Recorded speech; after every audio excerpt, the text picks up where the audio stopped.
I think Jennifer just joined, so I'm admitting Okay. her now. Yep. Great.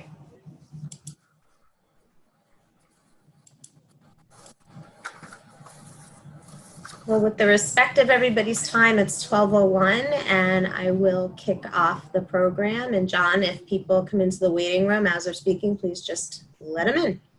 So good afternoon, and thank you all for joining us. My name is Joy Shapiro. I am the current IFMA Vice President, and on behalf of the Board of Directors, committee chairs, volunteers who are orchestrating today's information share, I'd like to welcome you to the think tank panel discussion. There are three groups that keep our chapter going year after year: our members, our volunteer leaders, and our corporate partners. As a volunteer for not-profit organization with a very special mission, we couldn't continue to provide these programs, networking, and educational opportunities or career resources without each of these groups pitching in. So for those of you who check one, some, or all of the boxes, IFMA thanks you. For those of you who'd like to get more involved or gain greater brand awareness for your company through IFMA, we'd love to talk to you. Just send me a private chat during the program or send me an email after and we can connect. I'll leave my email address in the chat room. For our non-members in the room, welcome. We wanted to let you know that you will be receiving an email in the morning regarding our ongoing offer for membership. Join within the next week and you'll receive a $25 Visa gift card. Just email your membership confirmation to the office after the program. Now we can get started. I'm going to turn this over to Athene Saravalop and Pam Fiorelli, our co-chairs of our think tank group that organized today. Think Tank is the mastermind behind all of our FM rich content, so we look to them to have ideas for future programming. They will then introduce our guests and start the questions. At any time, feel free to use the chat to ask a question throughout the program, or feel free to ask it live by unmuting yourself. We do ask that you stay on mute, however, if you are not speaking. I will turn it over to our chairs. Thanks so much. Thank you, Joy, and good afternoon, everyone. Thank you for joining us today for our Back to School in a Pandemic information share. We're excited to have you, and we're confident that you'll hear some interesting information today from different perspectives, ranging from facilities, HR, and the medical world surrounding the current hot topic of returning back to school during the current COVID-19 pandemic. So without further delay, I will turn it over to our other co-chair, Pam Fiorelli, to introduce our panelists. Thank you, Athena. Hi, everyone. For today's panelists representing Babson's HR team, we have Theresa Holland, the Manager of Talent Acquisition, Jennifer Forbes, the Director of Benefits. And for representing the medical perspective, we have Dr. Shahin Gharakhanian. Did I say that right? He's a physician, pharmaceutical executive with expertise in pharmaceutical medicine, leadership, and management. He has an international track record specializing in HIV medicine, clinical virology, infectious diseases, and internal medicine.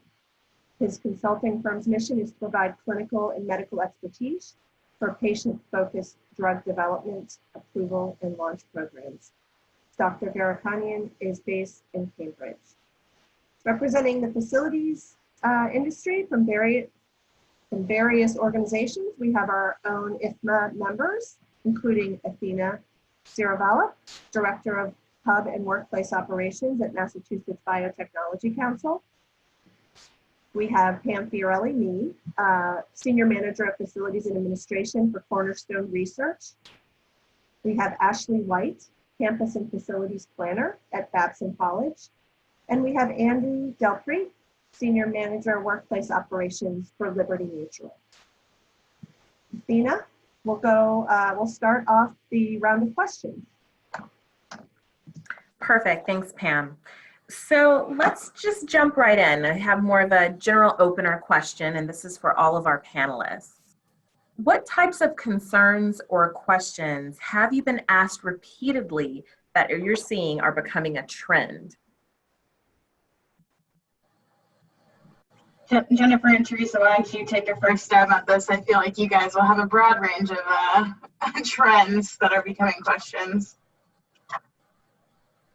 Sure, we certainly are being asked about the protocols and procedures that we're putting in place to ensure, to the best of our ability, a safe campus. Jennifer can talk about the struggle of working from home and homeschooling and the questions that she has been fielding from a lot of working parents, which is probably the most repetitive question of how do I get it all done? Now that we're coming back, there's a lot of logistical questions, right? When am I scheduled to return to work? What do I have to do to be on campus? Things like that seem to be, so the questions have changed over the course of the pandemic. But now that we're really coming back to campus, it's how do I come back? What am I supposed to do? What are the expectations you have for me? Teresa, Yeah. can I ask too, for the questions that you're receiving, are you mainly receiving them from students, mainly parents? Is there a larger majority of folks that you're getting questions from? Yeah, I would say, luckily, Jennifer and I are pretty removed from the front-facing student roles. So our student affairs team has really been fielding a lot of the student and parent questions. The questions that are directed to us are mainly from our faculty and our staff. Mm-hmm. That's Yeah, good. and as Theresa said, you know, we are fielding a lot of questions about what happens when my child's school does X, or here are my daycare concerns. And, you know, even, and I say all the time, like, I'm there with everybody else trying to figure, I don't know what my kid's school is doing right yet. And everybody's trying to figure that out. And I think, as we like to say, I can make a plan for anything, but at this point you don't know what you're planning for. And I think that's kind of what's creating a lot of angst for both our working parents and all of our employees, right? I think we've sort of been off, for the majority of our employees have been off campus since mid-March. So they're just not sure what they're coming back to. And it's like they need to come back for a couple of times and see it and experience it and then a little bit about it. Mm-hmm. Shahin, do you have any input on that and where concerns are coming from? And I mean, they're valid concerns, obviously, people have when you know, they're looking at coming back to work. Certainly, and before I kick off, I would like to thank you, Athene, for having me, and as well as the IFMA for organizing this interesting session. I attend a lot of meetings. I'm setting up clinical studies for COVID in several countries, and it strikes me since the past 2 weeks, I would say, you can almost pick up in the Zoom who are the parents. Without any exaggeration, I can see the anxiety. And when we open up the meetings and we try to break the ice, it's very striking that since 2 weeks, the conversation is almost exclusively around going back to school. I would like to convince you during this hour, first of all, there is a lot of excellent information that has been pulled together by the CDC, just on the school area itself. It's a lot of reading, a lot of links, references. You need a lot of time to be able to digest all that information. I certainly encourage everybody to go there.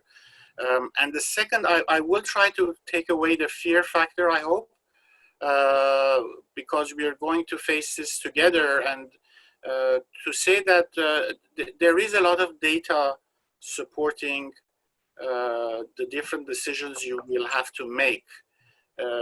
It's a personal decision to know whether you want to trust or not the data, but I would encourage that we are all together. It's a collaborative effort.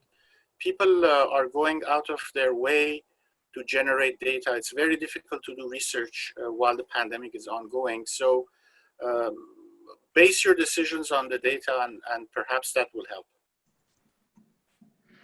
Great input. Thank you for that. So Pam, would you like to take the next question? You're on mute. Thank you. Sorry about that. The next question is also in the medical realm. What factors can parents use to determine whether the local population transmission is at the level that is safe enough to open schools? Great question, and there is no one size fits all, certainly not for the whole of the United States. So you really have to look at your region. The Department of Health, in our case, the Mass Department of Health, the CDC, and also John Hopkins' website on COVID-19 are three very important sources. The Mass is updated around the early afternoon every day. So that can be a good, they are available to you. You can also get in touch with them and have a conversation with them around the data.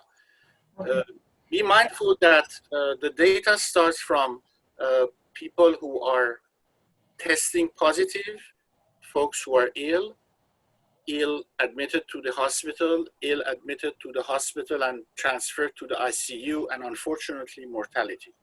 This is a wide spectrum, and it's a journey into time. All of those indicators are currently used to see whether an area is active or not. You have probably heard of this famous written R0 or R0 factor, which is how many people to whom I can transmit. If I can transmit to one person, the R is 1. If I transmit to 18 people, the R will be 18. If it's below 1, I'm not transmitting anymore. So that is also an indicator that the departments of health are looking at. I do want to share what information is perhaps less known to the public, is that the research done, especially by our Asian colleagues in Taiwan and in Singapore, seem to indicate that when you are sick, your first line you transmit in a very important way, but from that the second transmitter is much less. So I think as you think through in schools to the chain of people involved, that can be a factor that you have to factor in. From my viewpoints, it's a group decision, it's a discussion. Have a medic advise you. The statistics are easy to read, relatively easy to read. And then from there, either your town, your city, your area, your neighborhood is or is not a hotspot. And I just, I do want to congratulate the effort done in Massachusetts, which is outstanding. We've come a long way to be now one of the states, perhaps I would say even on a world basis, where things are getting under control. So I think that's a good thing. So I think that you bring up an interesting point with what you were saying, which is that first transmission, and then you're looking at a second transmission. And I don't want to say the word lessening or maybe the risk level. I'm not sure how we would define that, but that actually goes into another question we have, which is, you know, when we're taking into consideration kids going back to school, and kids might get infected, and they transmit that to their parents. The parents who are now back to work, they're in their office, and they could potentially transmit to their work population. Is any of this taken, these risks included in any of the decisions about whether to return back to school because children are, you know, able to transmit in this way? So I put this out there for you, doctor, and for our HR team as well. I will give you my approach to the problem, but perhaps the persons from HR have a different perspective. You know, when I look at problem solving, I try to break down the problem into smaller units so I can have a better handle on the problem.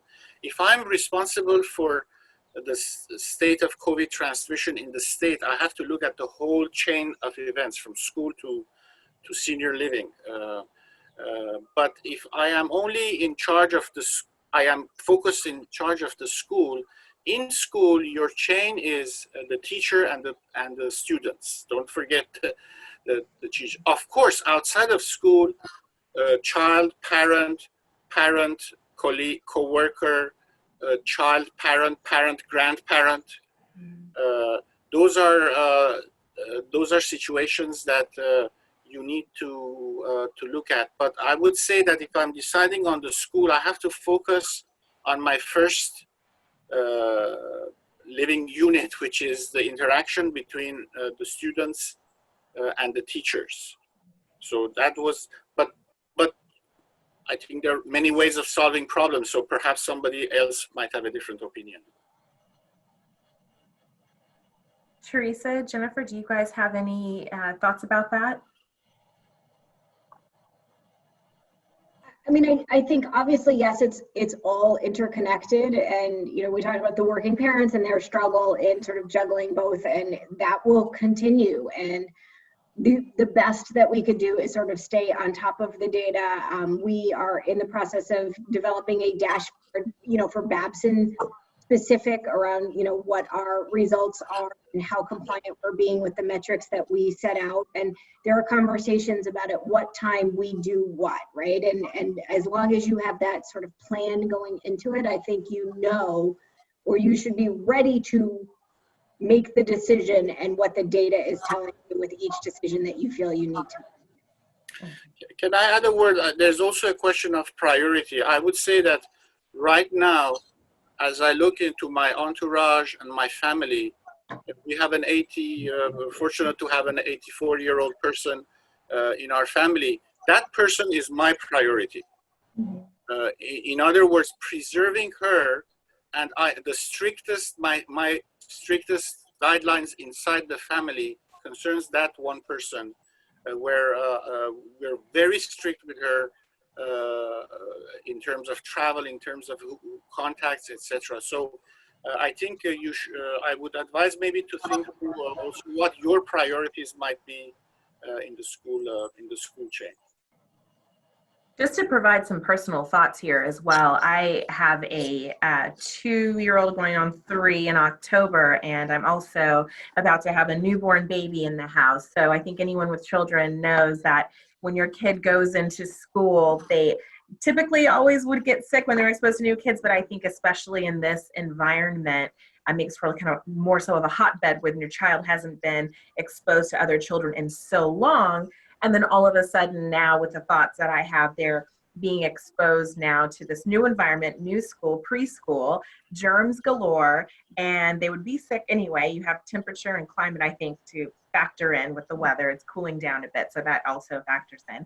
And then for me, we have a new baby that we're introducing into the home. So for us personally, we made the decision to not enroll, to actually withdraw my son from school for this fall because of the timing of everything. So, there's just so many factors to take into consideration, but when we're looking at priority, like what you're saying, Doctor, it's very much so something that I took into consideration: a newborn, a toddler, converging in the home at the same time, and then 2 parents. So, my husband is a type 1 diabetic, so we have someone who's even more at risk. So, once again, it's just looking at what's comprising your home, and I guess the dynamics that are there. So that's just a little bit of kind of my input. I don't know if anyone else has any personal. Yeah, I think that's definitely what every individual has to ask as a parent is what factors do I need to prioritize here, and who could I potentially expose, and who can my kids potentially expose by going into a hybrid environment. So that actually leads me into a question that was from one of our attendees for the doctor. Do you feel it is better for schools to delay the start of in-class learning until November or later, given what has happened in Georgia? Again, I think I bring to the table, when I'm saying I'm speaking for medical professionals, we bring only one piece to your puzzle. For example, if you're opening your school, if I'm the medical health officer of that neighborhood, I can tell you what the situation is in the neighborhood. And I think it's very complicated, and it has to be a group decision where all of the stakeholders are involved. It's going to be very important to do that. no one authority can impose on the decision on the others because of the different factors.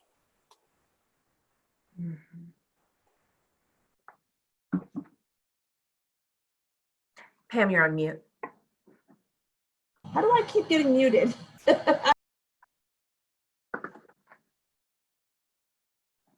You're on mute again, Pam. I swear I'm not muting myself, so I'm not sure how I'm getting muted. Should we go on to another question in the HR realm or in the facilities realm? Yeah, I mean, I think we definitely have some still good questions and we have a good amount of time here. So let's go into, we're talking about transmission and children and the teachers. So if a teacher gets sick from COVID, do they have any legal recourse since they're forced, or if they're forced to go back into the classroom? Does anyone have any input on that?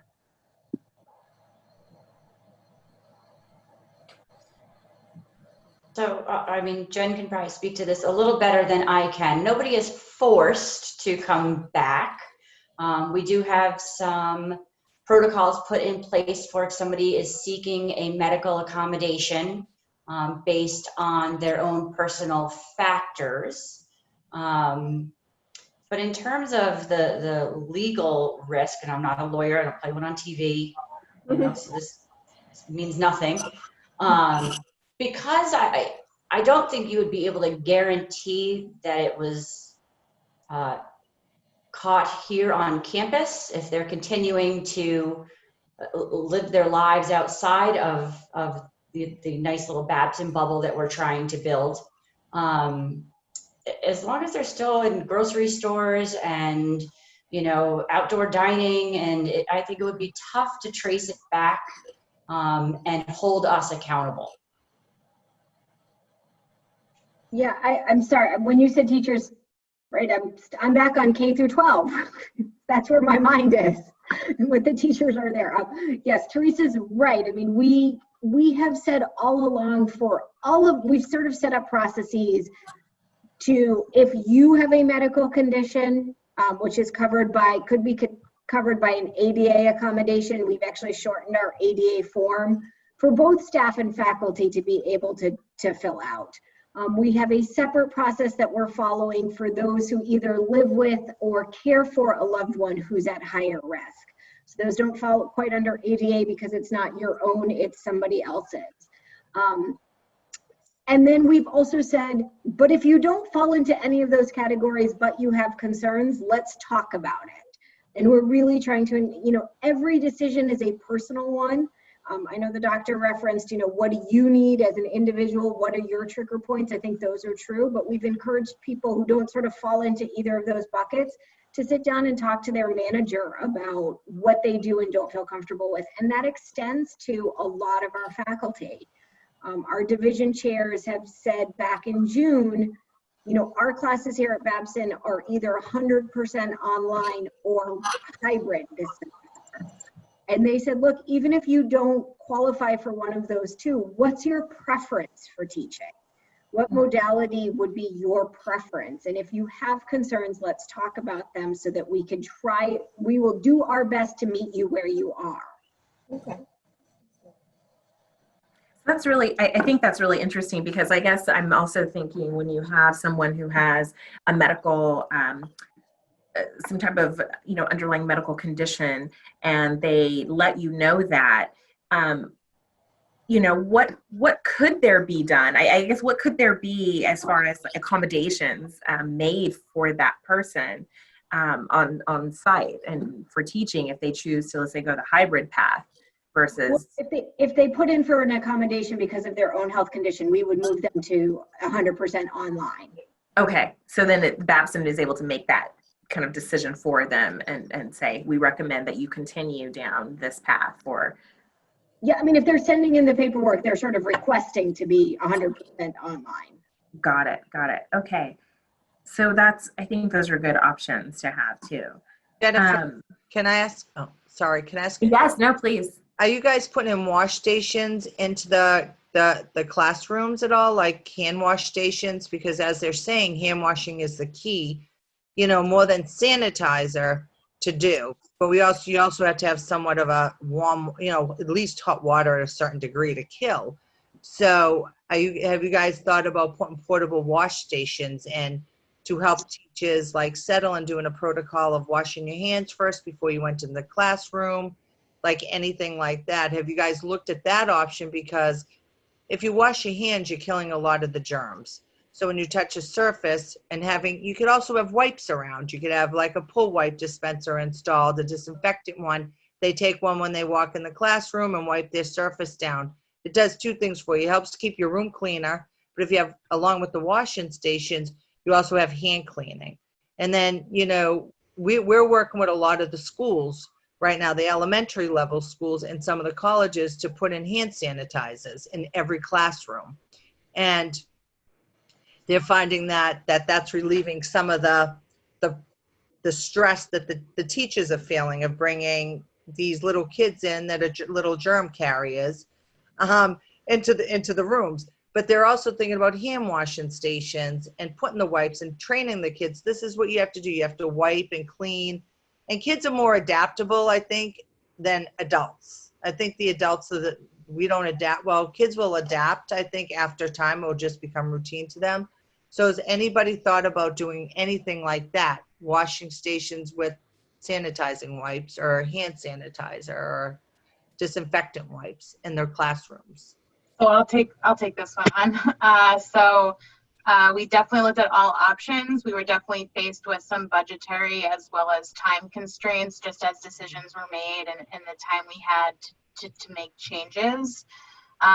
In terms of cleaning, we are upping our cleaning. We actually hired some outsourced help just to assist in keeping up with the standard we need to keep up with in order to be able to clean high touch surfaces multiple times a day. We did install over 500 additional hand sanitizing units, and that does include outside of classrooms. So the thought was, instead of having them right when you walk in, we wanted to make sure folks could still utilize them who are walking by. So they're right near the entrances to the classrooms. Where we can, we actually have enter and exits in and out of classrooms. Some of our classrooms allow for that. And we've also put in a longer time frame in between classes to allow us cleaning when we're able to multiple times a day. We are unfortunately not able to do it between every class we have, but every classroom will also have cleaning kits, which does also include disinfecting wipes, so folks can wipe down surfaces, so professors can wipe down the equipment they need to use when they enter the room. That sounds like a lot. I mean, you can only do so much, but it's like if people don't do the basics, then you could put all the precautions in the world in place. And they don't use them, you've done everything you can. That's how I feel. Anyway. I think that's the biggest question, not the biggest question, but I think that's the biggest conversation, like we've all had especially a college have had, is all of these efforts are great, and if they're followed, then everything is going to be great and go smoothly. But the biggest thing is really human behavior, and a lot of that has to do with proper communication, making sure folks are aware that, this is serious, even though we should all know that not everyone does. And HR has done a good job of putting some procedures in place on, if you see someone with a mask and you're not comfortable saying something, what channels do I go through to talk to somebody about that and stuff. Yeah, it's hard. It's hard. There's no doubt about it. The challenges, but I think they can be overcome with just education and making stuff available. Sounds like you did a great job, Ashley, with all your stuff you put in place.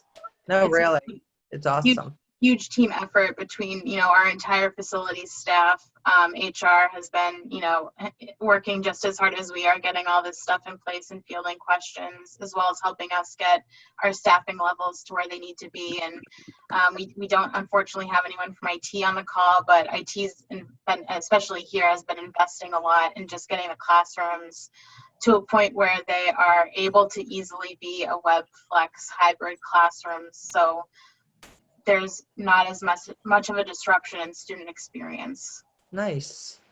Nice.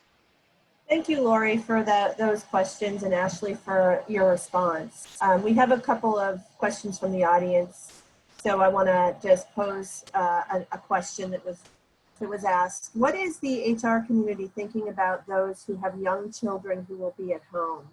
And it doesn't fall into that medical condition category, but there's no school or daycare option available if they don't stay home with them. So I really think that those are individual discussions between employees and managers. And we know here that I think everybody would be very happy if HR would make a policy that either says everybody can do it or nobody can do it. But we're just not at a point where we're ready to do that, because every job is unique and the demands of that job are unique as well. So there's not a blanket policy. Our policy is we want to be as flexible and support everybody and the many demands on their life that exist.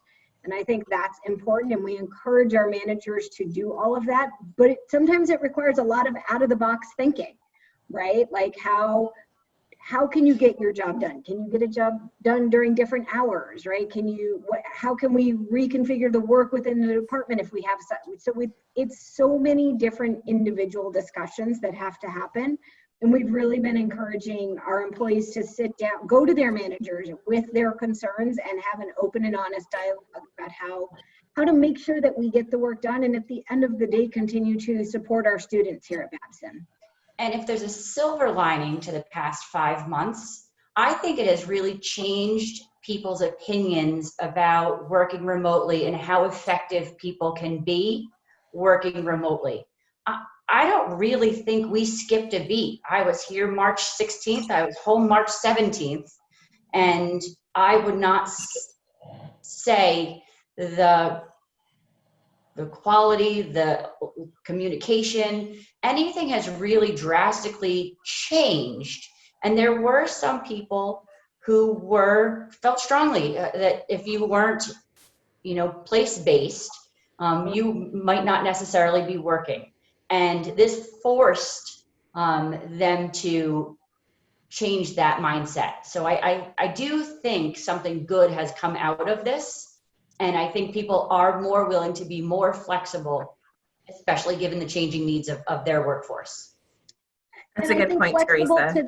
Flexible to the extent of, my kids are like, regulars on some of our conference calls, and they're running in and I'm having a call and answering what's for lunch and, can I have a snack and all of those other questions. And people are really, we've got people whose babies sit on their lap when they're taking calls. And I think people are really being good about understanding that there's a lot of different demands on people's times, and you really need to measure the output and the productivity, and are they getting their job done? And those are really the critical factors.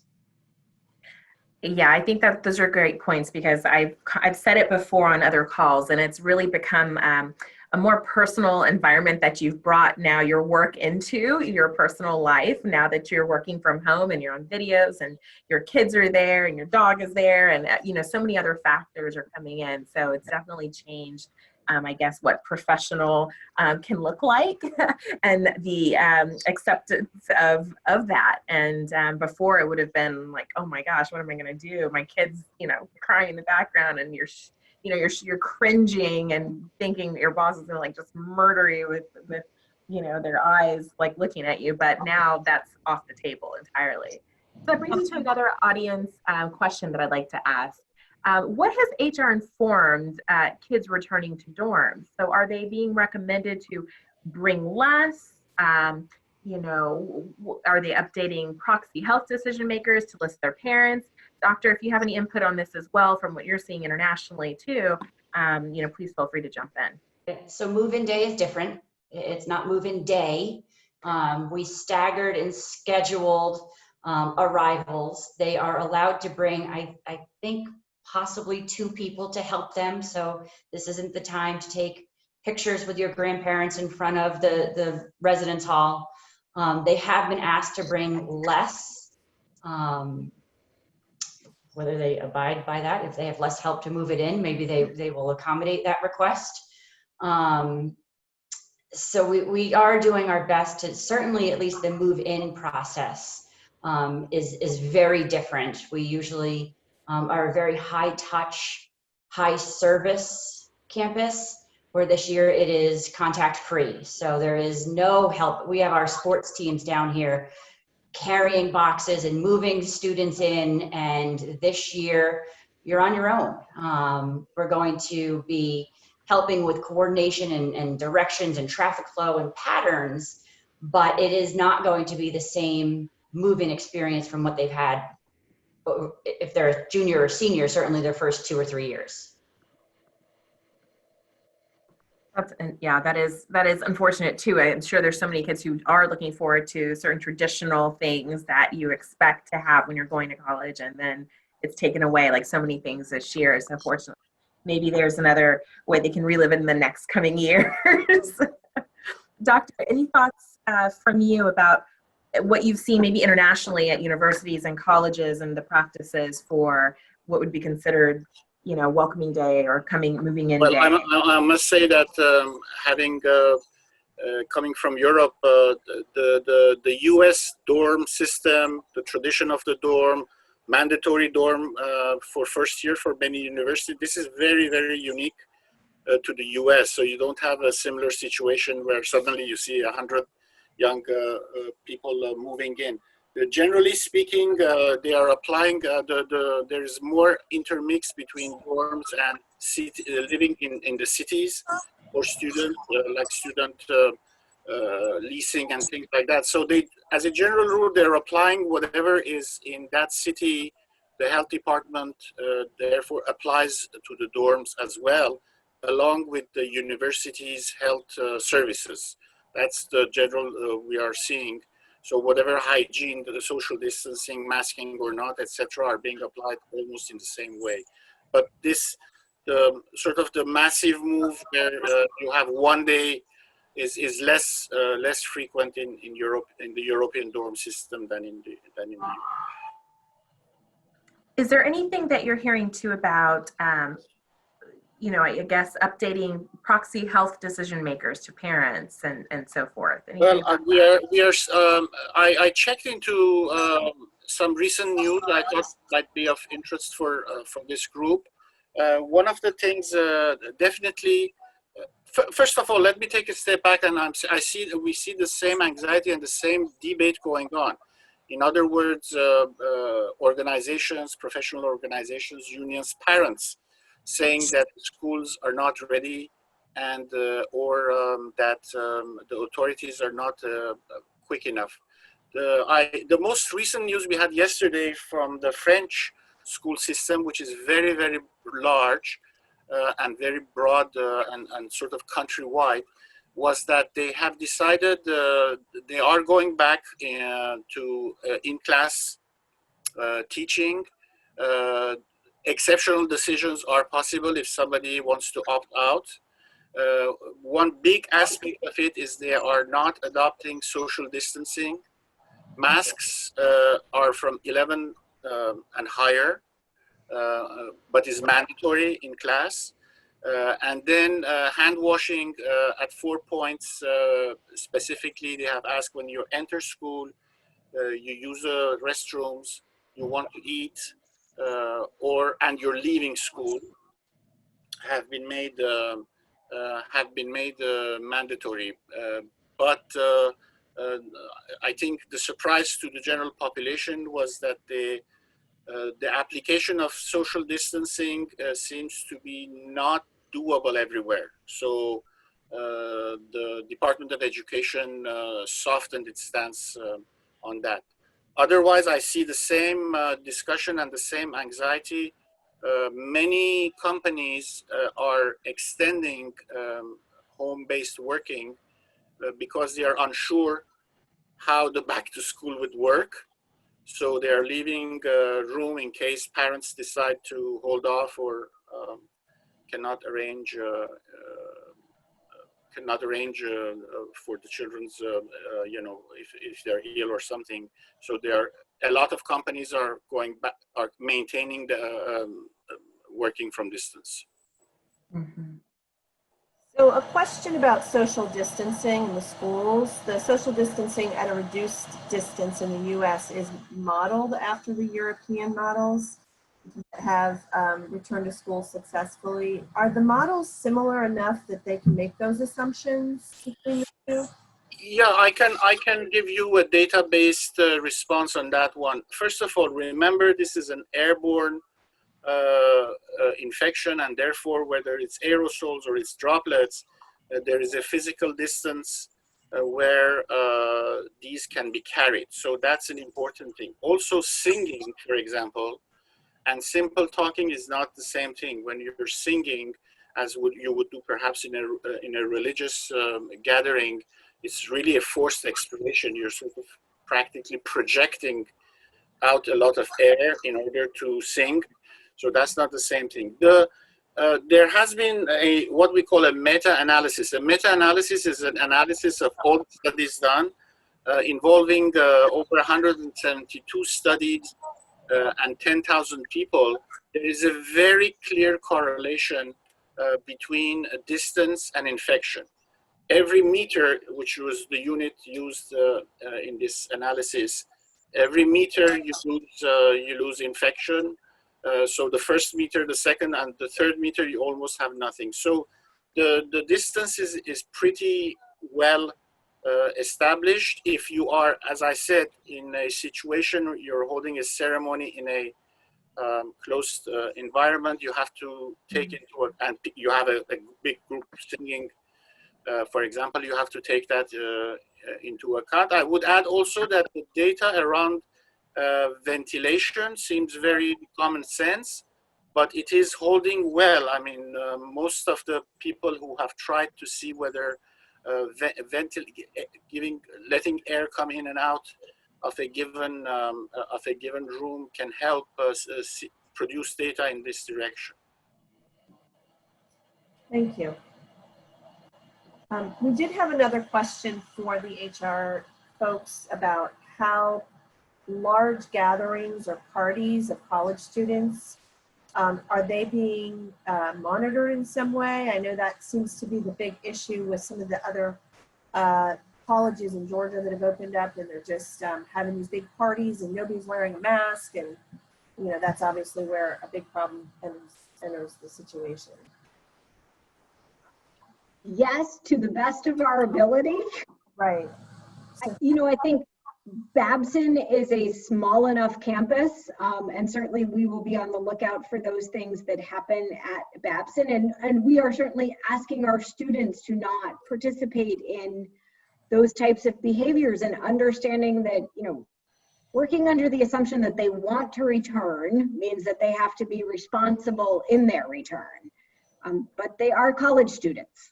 Yeah. And I'm sure we will do the best that we can. We're not going to be able to stop them from anything that happens off campus, other than to educate and inform and do all of the things that you hope everybody is doing. Thank you.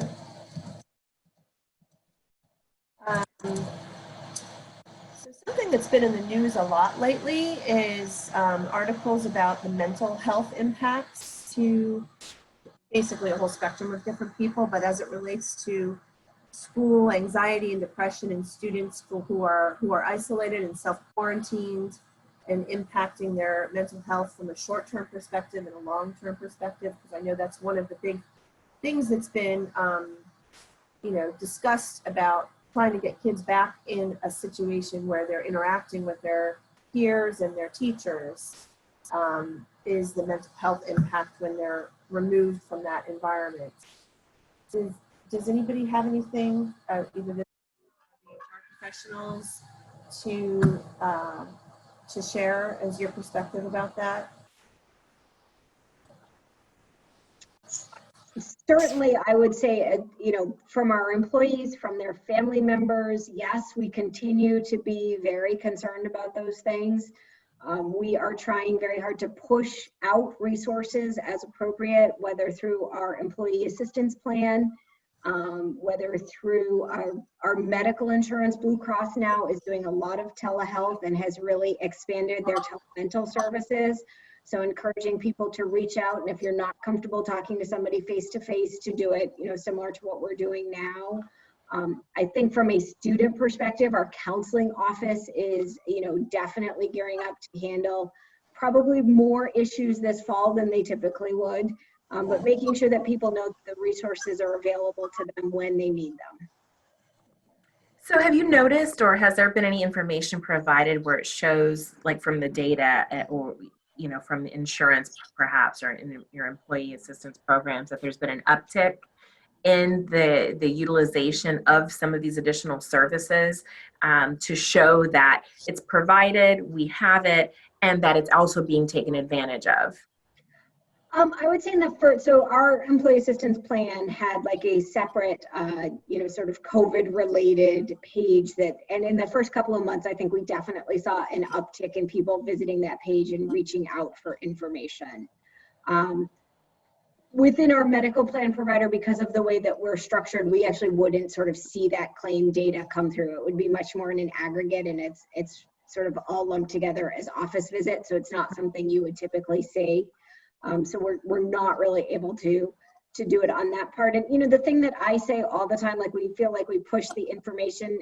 We have all these great resources for employees, but it's about getting them the information they need when they need it, and making sure that they know where to find it. Because I can send an email today, but if you don't need it till 3 weeks from now, you might not remember that I had sent it. So making sure that information is accessible to people is really important. What about for students? Are you being reached out to by any students, or are you hearing that the teams that are supporting students in regards to this, that they're getting an uptick in concerns or support that's needed?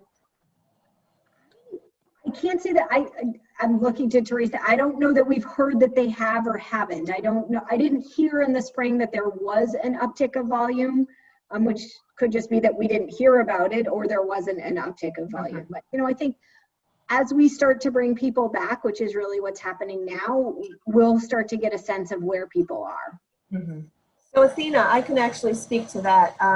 My daughter sees a counselor at in our community, and she definitely said that there's been a significant uptick in students going to to see counselors during this period. So I have a 13-year-old who has had a lot of anxiety around this, and just dealing with managing that anxiety. So I had a conversation with her counselor, and she definitely said there's been a big increase in the amount of kids that are seeking counseling. Pam, was that something that she was pretty forthcoming about, that she would like to seek some external support around this, or was that something that you kind of prompted as a parent? We prompted it as a parent, and she was open to that, and it's helpful because the counselor gives her specific tools and techniques for putting herself in a better mental space. Warranted fear that her parents are going to pass away, or her just she's going to lose all of her friends, or just different things. She's in middle school, so right. Removing the whole social aspect from the middle school era. They care so much about what everybody thinks, and I think that it's been particularly hard in that when they're going through puberty, and there's just a whole host of things that enter into that. It's almost hard to even fathom all of the things a middle schooler or a high schooler can even be thinking in their mind to take into account. And it's good we have professionals to help with that. Dr. D, have you heard anything more about like mental health and children that you shed some light on?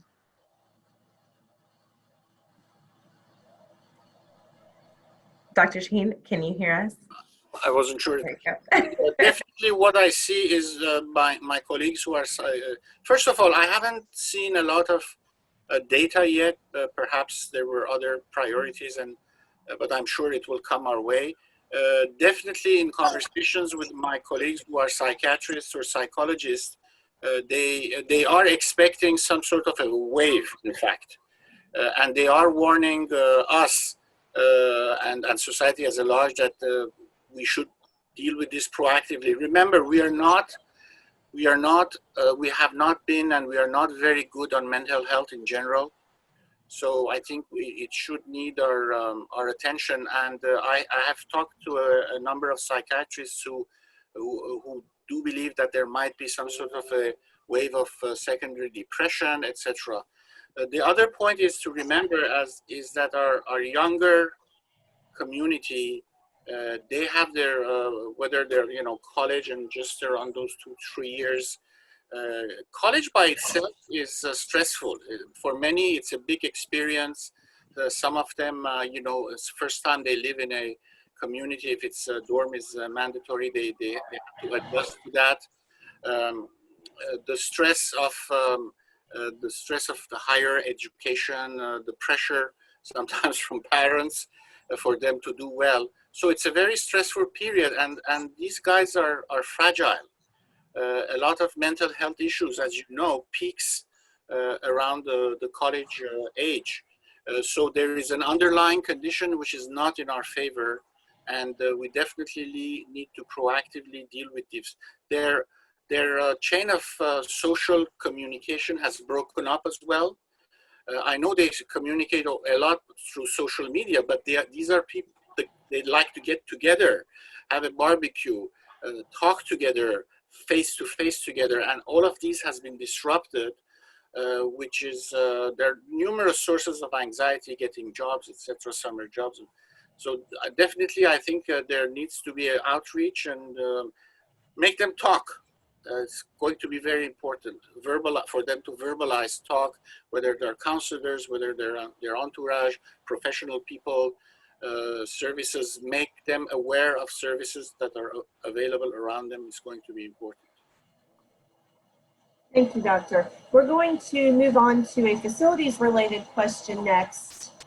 Has construction, and hopefully there's some people on the call that have insight into this. Has construction for additional K-12 buildings increased in order to accommodate the need for smaller class sizes and to enable, to allow social distancing that's needed? I can't speak on all of this. I will say I did see an article that construction on a lot of spaces, not just schools, that was either in planning stages is being revisited. So I did read an article on that. I don't know if anyone else has insight on that. Anybody else on the? So I think the construction aspect just takes too long. This has been too short a time period to actually impact construction. When you talk about design, finance, and so on, it'll be several years down the road before we see classroom construction dramatically change. It'll be the use that will change of the existing facilities.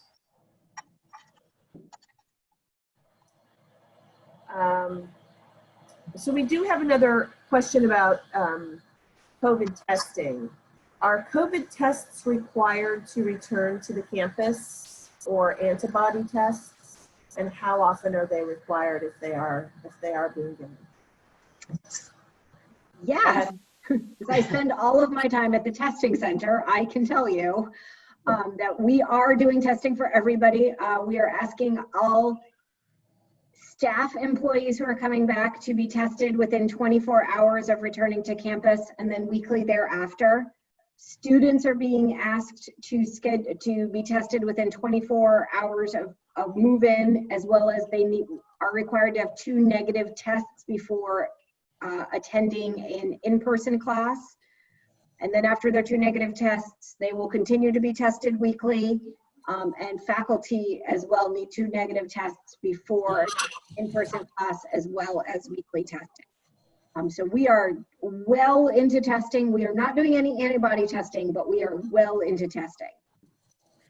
Jennifer, I have a question. Is the testing actually being facilitated on site for students and for teachers? Okay. Mm-hmm. Yep. The nose So swab mouth. We have a conference center on campus, and we have taken over the entire parking garage of the of the conference center, and we have a whole testing center there. Wow. It's the swab, the nose swab. So it's The the less invasive nose swab. It's self-administered. It's fairly easy. It tickles a little bit. It's a little gross because you use the same swab for both nostrils, but that's okay. We're all being safe. As I heard today, Ashley, one of the students said to me, you know, it's not that bad. So that's our new tagline. Yeah, it's not that bad. It's not that bad. So that leads me actually to a question that is on the medical side. Then when we're talking about testing, then are there, Dr. Shahin, maybe you can help answer this. And are there any improvements then in the speed and accessibility of testing coming? Maybe instant test results, anything like that? Yeah, I regret that we, perhaps with the exception of Germany, Austria, Taiwan, Singapore, very few countries, the Nordic countries, other than those, very few countries have done well on testing. As a matter of rule, I think even if we look at Massachusetts, testing has improved tremendously from days not very long ago where there were testing site was opened by the governor until now. Most urgent care walk-ins offer testing. The test return is getting better as well. People getting within the hour sometimes or 2 hours their results. Several things have happened. The NIH has issued that it's starting an effort to improve the access in quantitative terms. The FDA moved in to clear out a lot of tests that were coming into the market without being correctly controlled. Things that excite me personally are everything that is rapid testing, and especially home testing. There are people working on home tests. There are actually companies producing home tests. Could be, if the price is right, could be a very efficient tool in helping everybody organize their lives. So it's short answer to your question is we could have done much better, but definitely everywhere it's improving. It's not getting worse, it's improving. And from what I read these days, the number of positive returns in Massachusetts is a very, very low point, which is great. Thank you for that. I think on that note, just for the essence of time, we will close out there. I want to thank all of our panelists for their participation, and I'd like to hand it over to Joy. Thank you so much, Dr. Shahin. That was a very impressive program. I've been going back and forth through the chat with one of my other board members saying, oh my God, this guy is so great and he is so knowledgeable. So Thank you for having me. Thank you so much. And thank you to everybody who joined us today. As you know, IFMA Boston strives to be the complete expert resource for facilities managers in Boston. To help us deliver that mission, we love hearing feedback on topics from our end and the end users. So please reach out to us by emailing ifma@ifmaboston.org, and we hope to see you at our next event. And you can visit us at ifmaboston.org for all of our upcoming program now and throughout the end of the calendar year. So thank you again for everybody that participated and joined us this afternoon.